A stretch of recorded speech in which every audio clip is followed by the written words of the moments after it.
Level 1. The eyes of the alley. You're 14 years old, sitting on a plastic chair outside an espresso bar in the narrow streets of Naples. You live in a neighborhood where the clan controls every single block. You see the older guys walking by. They have money and respect, while your mother works 2 grueling jobs and you are completely invisible at school. Nobody told you to quit school, but the choice made itself. You are paid €200 a week to stand on a corner with a phone. Your teachers made less in a week than what you make just watching the road. The instructions are burned permanently into your memory. You look for unmarked cars, slow drivers, police uniforms, or anyone with a camera.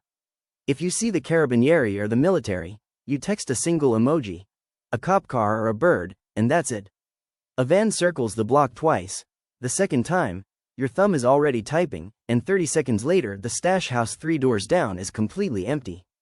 The men who go in and out don't even look at you. You are just furniture to them. Your little brother asked for help with his homework yesterday, but you didn't know the answers because you stopped going to class 3 months ago. But he is wearing the expensive shoes he wanted, so you tell yourself the dark trade is absolutely worth it. Level 2. The Errand Boy. You're 17, and you are no longer just a lookout. You get your first real job moving illicit product and cash. The first time you did it, you thought you'd vomit from the stress. You carry a heavy bag across the city checkpoints, walking like your heart isn't trying to physically punch through your ribs. The police barely glance at you because you are just another kid, which is exactly why the older guys picked you. You drop the package at a mechanic shop owned by a man missing 3 fingers. He doesn't say thank you, he just counts out the bills, you pocket your small cut, and the rest goes back to the boss. You make $200 a week, which is more than your mom makes in 3 days. You buy new shoes and a gold chain, and you start to feel incredibly powerful. Your cousin got caught doing this exact job last year.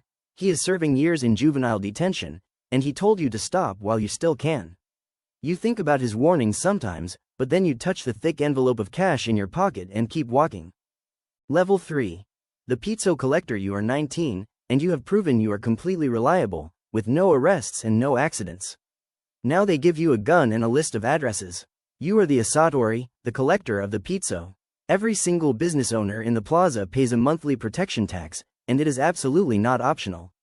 A local cafe pays $500, a pharmacy pays $2,000, and a massive nightclub pays $10,000. You go door to door and you collect the heavy envelopes. Most people pay without issue because they intimately know the rules. But there is always someone who thinks they are smart. A restaurant owner tells you he can't pay this month because business is slow. You don't yell, you simply nod and you leave. But you come back that night with 2 other guys. You smash every window, you break every table, and you beat the owner unconscious in his own kitchen. The next month, he pays double. Sometimes, violence isn't even required. Another restaurant owner is 2 weeks behind on his $3,000 payment. You send 2 enforcers. They don't touch him, they just stand there silently in his dining room until he finds the money. He finds it, and that is exactly how the system works. Fear maintains itself. You are making $1,500 a week, you buy a used BMW, and you buy your mom a new house in a gated community. She doesn't ask where the money comes from, she just cries and hugs you, while the neighbors think you are an import-export guy. Level 4. The Caposona, cell leader. You're 25, and you are a cell leader running a neighborhood. Not the whole city, just your corner, but it is yours. 20 people work under you. The lookouts on the corners, the mules moving product, and the enforcers when needed. You generate $50,000 to $100,000 a month in your own pocket. Your job is to meticulously balance fear and mercy. A family cannot pay their extortion debt.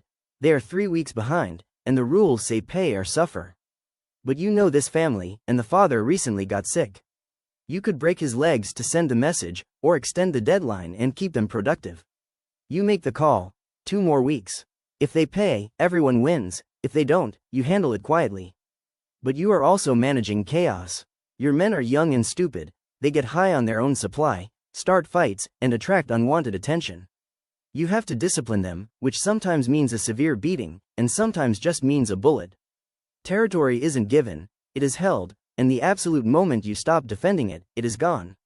When a rival crew moves to the south edge to collect without permission, you don't wait for orders.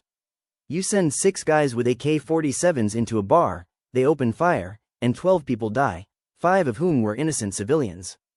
It makes international news, the government promises justice, but the local politicians are on your payroll, so absolutely nothing happens.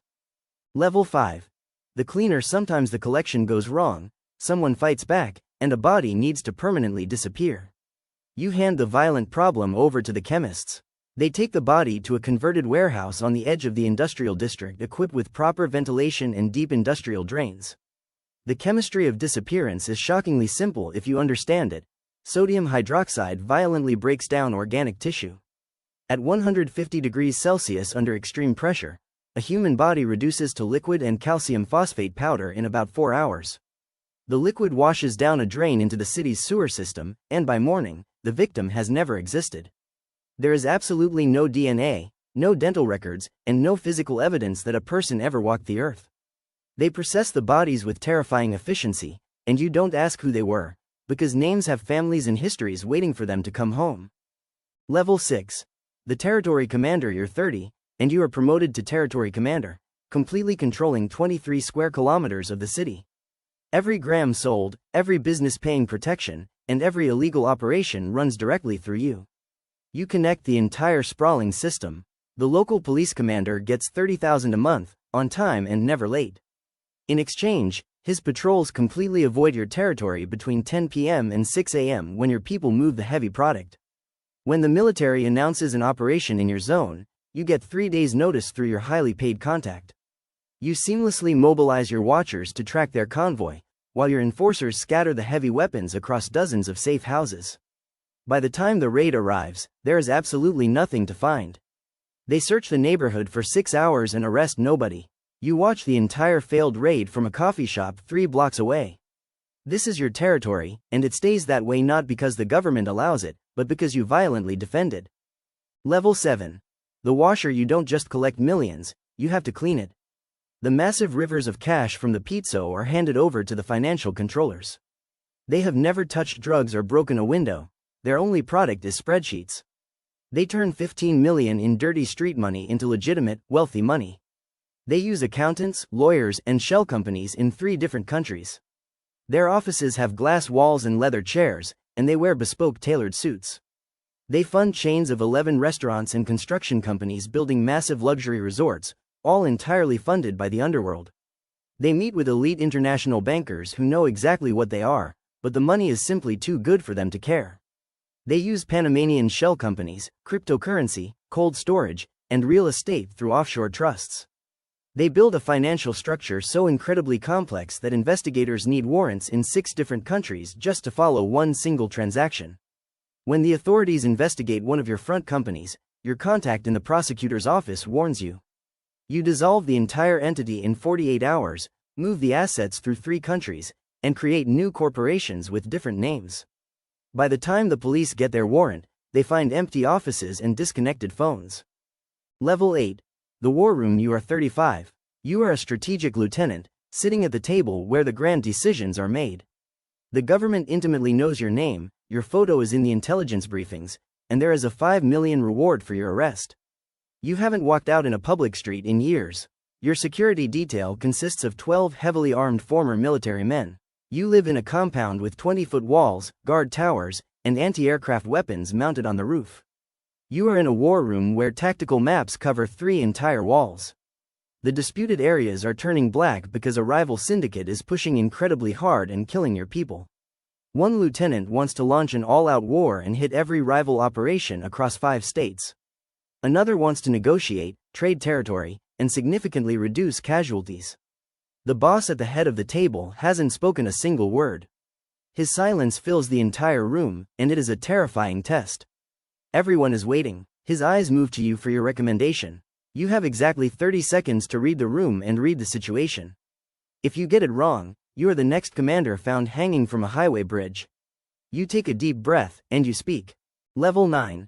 The Golden Cage. You are 45. You are the absolute boss.